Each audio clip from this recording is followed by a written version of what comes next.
Welcome back. We are so excited that Ruth Pointer with the Pointer Sisters is here. Hello. Thank you for coming in. It's so great to see you. We've been having a great conversation during the commercial. I was like, I forgot we were doing TV. I was like, there they're you just go. talking. It's like, you're up. You're up. Oh, sorry, we're talking. Yeah. Look at you. I love your bling jeans. Love those. Oh, those are so cute. Thank you. Cool. Thank you. I wore them just for you. Well, That's cool. Oh, we're so excited. Okay, now first of all, let's talk about the concert tomorrow night. Let's get that out of the way. You're doing your concert tomorrow night at Hammond's Hall. What can people expect to see from the Pointer Sisters in 2016? Well, we just love what we do. The songs are so great. I mean, I must say, they are just timeless songs, and we're so glad that it's us that get to sing them. Right? And we're just going to have a good time. You know, we don't have a lot of fanfare and, trapeze and circuses and dancing and all that kind of stuff. You don't need all that smoke and You don't need mirrors. it. You just do your I thing. mean, it would be nice once in a while. Okay, well. I mean, really, we still have a good time anyway because the songs and the music, we have a great band, and they've been with us forever. And like I said, we just enjoy ourselves. And I think joy like that is contagious. It floats right into the audience, and everybody seems to enjoy it. How long have you, when did you start? What was the year that you and your sisters started the group? 1973. 1973. The 1900s. Back in 19. You remember back in the 1900s, right? Oh Did my you always God. sing? Did you guys always sing and think, hey, we sound good My together? father and mother were both ministers in Oakland, California. Really? And we started singing as little girls in the church. Yeah. So we were always singing, unbeknownst to us that we would ever make a living at it. For me, particularly, I'm the oldest. And it never occurred to me that I would be doing what I'm doing. So it was never your goal when you started singing to be like, we're going to be recording artists? No. It never was? No. It became that later with my younger sisters, Bonnie, Anita, and June. Right. I was off, having children and trying to be an adult and be married and all that kind of crazy stuff. Yeah, that's the real world. So what did they do to pull you in then? Well, for me, my first marriage fell apart, and I had 2 children to raise, and I was making a very minimal amount of money on the job that I was working on. And my sisters called me in a couple of times to do backup singing when June couldn't make it. And I would make a certain amount of money in one night. Yeah. And I thought, Wow. I could do this forever. Yeah. That's right. I mean, and it never even dawned on me that I needed to become some kind of star or anything. It's like I could make a living just doing this, singing for other people as background singer, which was better than what I was doing. It was an 8 to 5 job, 9 to 5 job, and that's what pulled me in. What was your biggest hit, and what was your first hit? Our first hit was "Yes We Can." You know, Alan Toussaint, God rest his soul.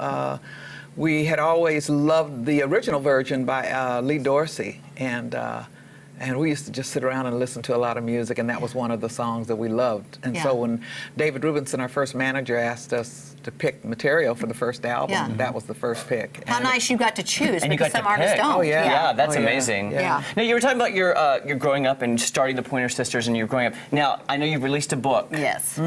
Still so excited. Show the viewers. Show that. There we go. Wonderful. It was released in February. Now, what will fans learn about you through this book that maybe they don't know? Well, they probably will learn that my road was just not as smooth as they may have thought it was. I am a recovering addict, an alcoholic, and have gone through several marriages. Just trying to adhere and be a part of an adult world that I wasn't very sure about being a part of, and having children, and just trying to survive. What was the turning point for you? The turning point for me was watching my children do what I was doing.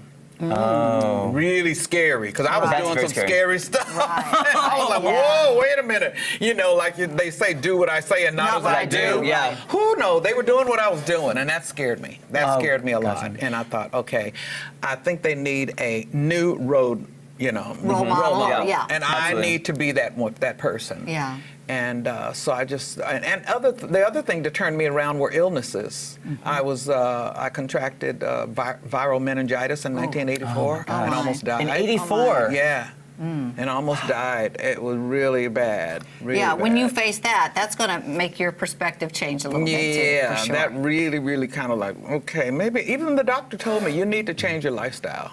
Yeah. And I thought, okay, maybe I need to stop drinking and using those drugs I was using, So. Well, you just mentioned your children.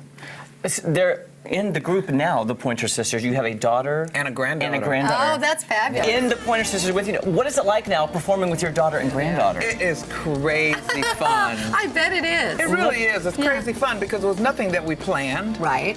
You know, I mean, things happen as you go along through your life, and you know, We're watching this video. That looks love it. amazing. It's gorgeous. Yeah. It just looks like fun. It is fun. It is fun because we did that kind of stuff just around the house and in Right. the neighborhood. And, Right. people are going to pay us to see That's it. what we did. That's wonderful. Yeah. Whose idea was it to bring your daughter and granddaughter in?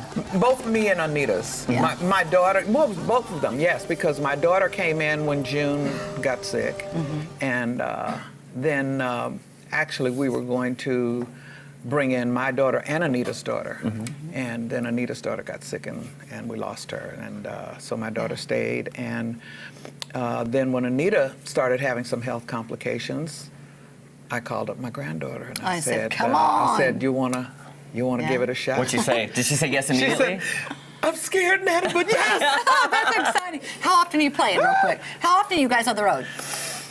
Wow, it's hard to tell because, you know, at our age group are, you know, people that have corporations, and we do a lot of corporate parties and conventions and things like that. In the summertime, the concerts pick up, Right. and we travel Europe, Australia, and Asia a lot, but it's hard to pinpoint exactly how many. It's how much probably we're on the different road. year to year, but Yeah, we're it's- happy you are here. We I'm wanna glad have I'm you- here You too. have made Yeah. our year. Yes. I'm not even kidding you. Now, Oh. here, you'll see this information right here. Is tomorrow night, October 14th, 8 o'clock, Juanita K. Hammonds Hall. There's the phone number, Hammonds Hall, for tickets. They are offering a special Back to the 80s ticket discount. Yeah. All the remaining seats are $12.50 because it's 1980s prices. Well, how about that? How about- I know. yes. Can you remember when tickets were $12.50? Oh, Lord Now you have got to use the mercy, yes. password sisters on Yes. that. Password Yes, Sisters. Don't absolutely. forget, and we'll see you tomorrow night at the Pointer Sisters. Thank you so much, Ruth. Ruth. Nice to see Thank you. you. Thank you. We'll be right back. The Toys for Tots Drive on October 21st. Purchase your tickets today at Youngblood Nissan. Attention!